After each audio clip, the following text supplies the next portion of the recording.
Hey everyone, what's good? It's the Paragon back at it, and I'm recording another video here in Malaysia. I think this is the last one that I'll be recording from here before next week. I may be in an undisclosed location. We'll see. I might not actually be able to record there though, based on the accommodation I'm staying at. Although we'll leave it up to up to them to see what happens. But anyway, for this week, round 18. So top 1%. Look at this. Look at this. So 2,559. We did really well, just outside the top 1,000 for the round. But top 1% for the round is good. And we're climbing. Highest rank of the season, I'm pretty sure now. Up to 11K overall. We have the seven trades left. And that's a decent amount for this point, especially compared to other people who I know may have like two, three, four. Like I remember this time last year, I was having to field quite a few donuts. Well, maybe not round 18, but especially to say like round 21 onwards, when Dan Houston decided to, body slam someone and get like a 4 week suspension or whatever. And then you had Harry Sheezel who like rolled his ankle and decided to spend like a month out or something like that. And I was having to field all those zeros because I just ran out of trades. But I've prepared this year, so I'm not going to run out of trades. Fingers crossed. I mean, there's going to have to be a lot of injuries for that. But yeah, we'll see what happens, and we will look at the team now. So overall, probably what helped us mainly this week was Bont VC. Just we had a few guys who exploded. Bont VC, Butters 154, Dawson 157. A lot of these guys just popped off big time. So that really helped. And if we look at this, so yeah, if we go line by line, so Max Holmes 72, him and Smith, Baslenka, did not go very well at all, interestingly, as my phone's making some sounds. Let me turn that off. But yeah, neither of them went that well. I'm actually not sure who won that game, because again, I haven't really watched any football this week. Giants won that game. Okay, yeah, okay, I guess it makes sense. They both scored bad. Rosie, I did see he got like subbed off, so I'm not sure what the extent of the injury is, but we'll see. We'll see. I know people who had Nick Martin, really unlucky, you know, dropped 63K and yet did his ACL pretty much. So yeah, I feel bad for you if you've got him a 15 in his price cycle now. I mean, he's going to miss the next 12 months, but yeah, I guess SuperCoach 2027, not next year, but the year after that, he should be cheap. 97 average. He'll probably be priced at, if he misses all of the next year as well, he'll probably be priced at about 350K, maybe 300K. So, I mean, he's probably a lock then. So we'll see what happens. I mean, maybe he plays towards the back end of next year. I don't know. But yeah. Clark, 125, so good bounce back game from him. Was happy to see. So he went well. And then Dane Zorko 107 is fine. Whitfield 105 is fine. Sinclair 106 is fine. So that's all good. McCarthy 87, still just doing really well. To be honest, we may trade him just because we've only got 22 premiums still. And we've got McCarthy just sitting on the bench. And whilst I do like the flexibility, he's got defender mid status. I would just rather have a 23rd on field, which we're currently fielding Archer May. So if we can do maybe him and Archer May, whose break even is -4, if we potentially just waited one more week and he makes, say, 26K, McCarthy makes another 40K. So that's about another 80K on on both combined. Who could we get? Oh, actually, we couldn't get really that many people anyway. We could only get someone about 380. Maybe we just hold them, to be honest. We got 22 premiums. We'll see. I would have liked a 23rd, but it just seems a bit impractical because I'd have to use three trades at this point to get up a 23rd. But you may as well just trade the premiums out when they come. So we'll see. We'll see. And then yeah, Butters, yeah, popped off 154. Happy with that. Dacos 85. So yeah, it didn't go that well. I mean, Josh Dacos seemed like he absolutely went ballistic in that last quarter. I didn't watch. I actually would like to watch that quarterback just to see how did he score 132 points in one quarter. It was crazy. But yeah, Bontempelli, so yeah, 174. This obviously really helped us, just climb this round a lot. And yeah, up to 124 average. I got this guy for what did I get him for? 568 was it? Or actually can't remember. When did I bring him in? No, I think it was no, I was gonna say after this Sydney game, but I've had him for more. No, it was after this Richmond game, so I've had him for 3 weeks now. So okay, my average with him is probably about 130 or something, or maybe 120. So that's okay. Hewitt 131, so he's been really good having brought him in. So happy with him. Brayshaw as well has also been really good. I should just look at Hewitt's stats. Yeah, Brayshaw's been really good as well. Neil's been good. Sheasel was good this week, so that's good to see. Chera, I'm thinking of trading. I don't think his run's that easy either. Oh, it's not the hardest actually, to be honest. Melbourne this week. Hawks are probably gonna want to win that one pretty bad. Freo at Optus is not the easiest, same as Gold Coast. But then Port and Essendon to end the season aren't too bad. We'll see. I mean, he's gotten through the season pretty well injury wise. I don't think he got injured in this game. He only got 76, but I don't think he got injured or anything. Let me double check. His time on ground, 95. Yeah, so he would have been fine. So yeah, Marshall 100. So I was actually thinking of doing Rowan Marshall to Max Gawn this week because I actually make money on this trade now, going Marshall to Gorn. Gorn priced at 574, Marshall priced at 598. So I make about 25K on that trade, which is pretty crazy because when I traded Marshall in, like 8 weeks ago, he was priced at 450 and Gorn was priced at like 750. So there's a 300 gap, a 300K deficit. And now if I did that trade, I'd make 25K, so pretty crazy. But yeah, I was thinking of doing that, but the way it looks, Tristan Cherry is probably going to get suspended. And so, I mean, yeah, you just trade out Tristan Cherry instead. 57 as well. So pretty much the reverse of what happened earlier in the year between Gorn and Cherry when Cherry beat up on Gorn. Now Gorn beat up on Cherry. So yeah, he's looking like we may just trade. I mean, if it's I was gonna say if it's more than like 2 weeks, you may as well trade. But I think either way, you may as well just trade because he's got a 57 in his price cycle, so he's gonna drop a heap anyway. I mean, he'd have Grundy this week if he's playing, but he's not going to play regardless, you would think. And then towards the back end of the season, he's got some okay games for sure, but he could definitely get rubbed out for 3 or 4 weeks here. So we'll see. I don't actually think it didn't really look that bad what he did. It's not like he bumped it. It was looked like it was just like an arm across, but I guess he's a big guy. So yeah, he carries a lot of force with him. Yeah, Baz 73 is what it is. McRae 108, Ranker 105. Those two are good. Same as Caleb Daniel 102. That's good. But yeah, we're pretty much going to hold Daniel for the full season now. And, happy to do it. He's been good for us. So look at his average. I mean, actually, this is his first ton in the wild. Actually, I didn't realize that. But, you're averaging 94 for a guy you brought in for 269K. Pretty good. Season long keeper for a 269K. Pretty good. Horn Francis 131. You're happy to see that always. And then yeah, Archer May 63.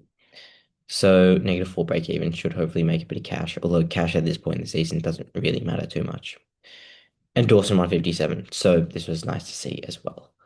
So yeah, I think for us this week, it's just a pretty clear one trade.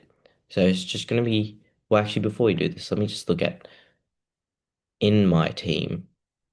Most traded out, most traded in. So yeah, so most people are doing Cherry to Gorn. Well, yeah, most people are trading out Cherry, most people are trading in Gorn. So it seems like a pretty easy trade this week.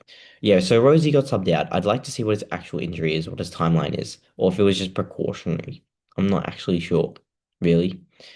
But yeah, a lot of people are gonna have to trade Martin, obviously, like you were saying. How many people actually own him? Looks like a lot.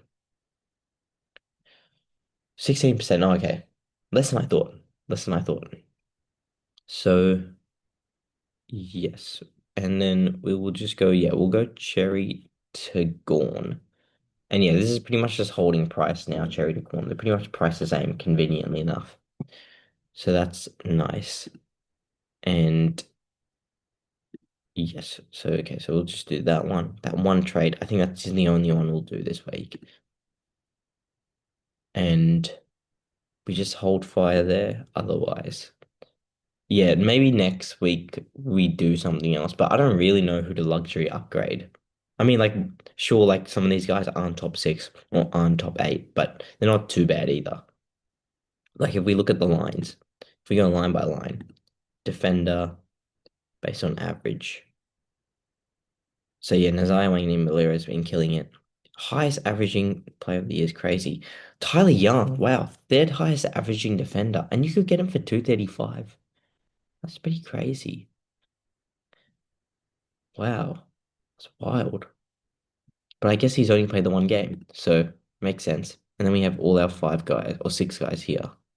So yeah, so we have six of the top nine, which isn't too bad. What's Sheasel's average? Sheasel's averaging only 102. And then Josh Dacos rocketed it up, probably because of that massive 198. Yeah, how much did that put his average higher? Probably boosted him up by like 5 points or something. Even this late in the season, which is pretty crazy. Yeah, 96 to 102. Yeah. Okay.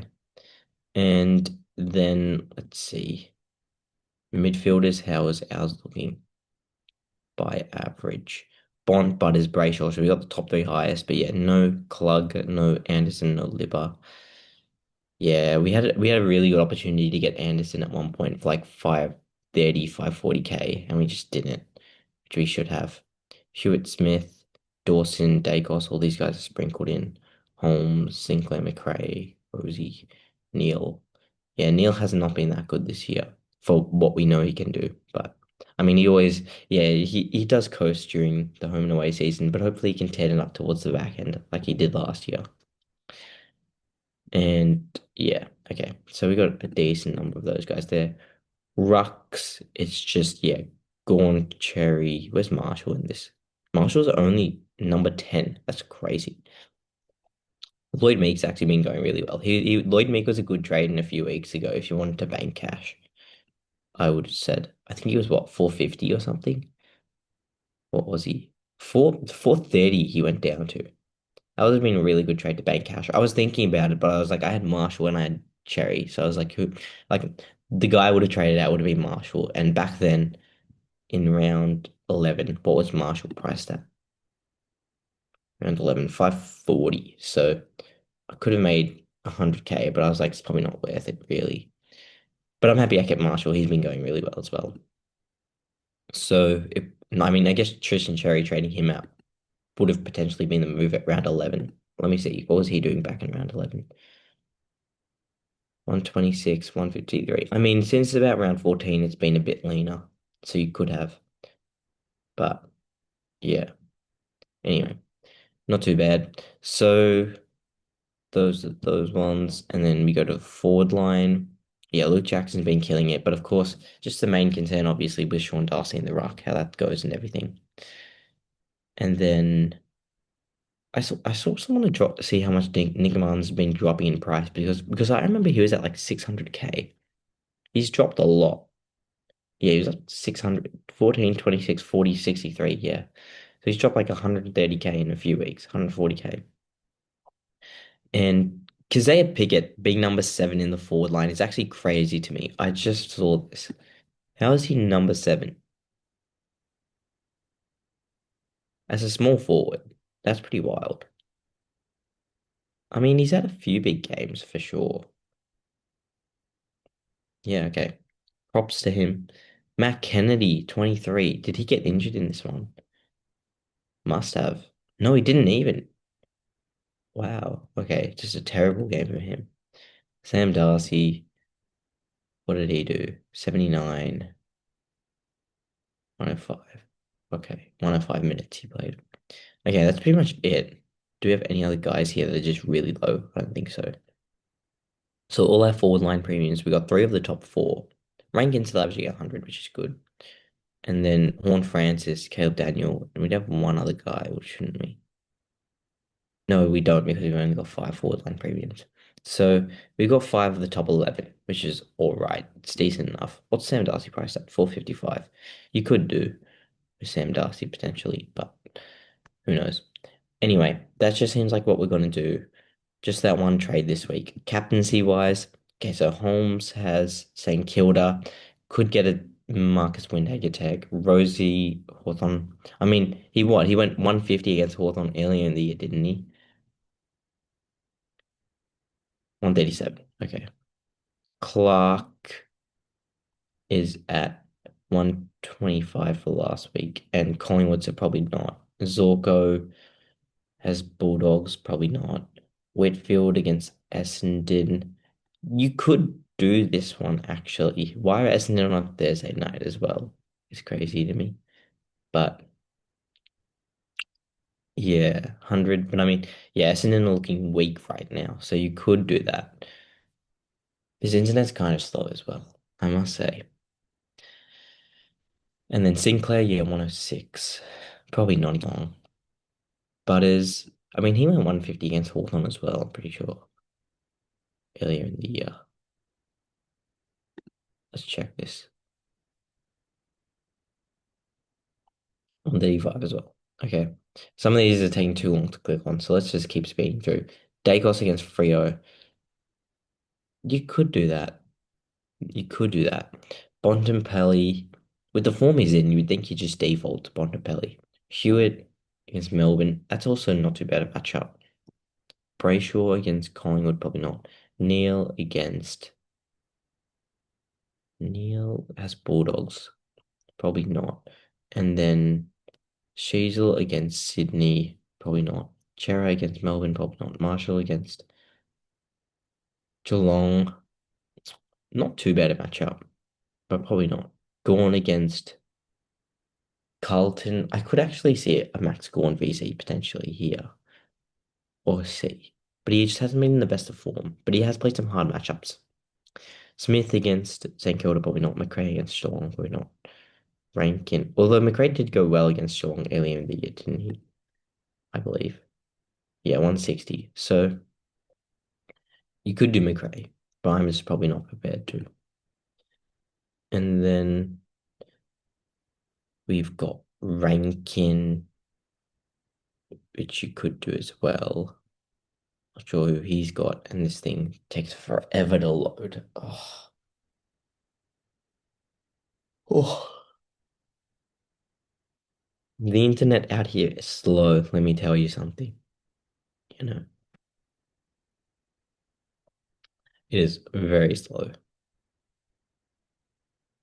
Wow, okay. Let me just speed through this. So, sorry to waste all you guys' time. Anyway, Rankin. It's not even me wasting your guys' time, it's this Supercoach website that is. Rankin against Adelaide against Gold Coast. Probably not, because they're going pretty well. Caleb Daniel against who's he got? Sydney, probably not. Horn Francis against Hawthorn, probably not. Archer May against Shitavius, probably not. Or Dawson against Gold Coast, probably not. So maybe we just don't captain anyone this week. No clear standouts. Maybe we'll just have everyone just one times their score. We won't have everyone two exit. But no, that was a joke. So we'll put the captaincy on someone. I reckon we'll do maybe. I'll have to think about it more, but I reckon we just go C on Gorn. I don't know. I reckon Gorn's probably carrying an injury. Just the way he's playing, the way he's laboring around. Has he played Colden yet this year? No, he has not. Gorn could be on for a big one though. His record against Carlton's not that good either, to be real. Maybe it's I don't know. Maybe it is Bont into Hewitt. I think Hewitt's pretty safe. He's been good all year. So maybe this is what we do. I'll have to think more about it, but maybe that's what we do. Anyway, that's probably all for now. Cooper Simpson could be back this week as well. Available for round 20. Okay, round 19. Maybe the week after. Sam Butler could be back this week though. Hugh Boxall played. I didn't even realize he played. And he scored 39. Was he the sub or something? I'm not sure. 78. So that makes me think he probably played a full game. Or maybe he just got subbed on early or something. I don't know. Was he? I can double check that.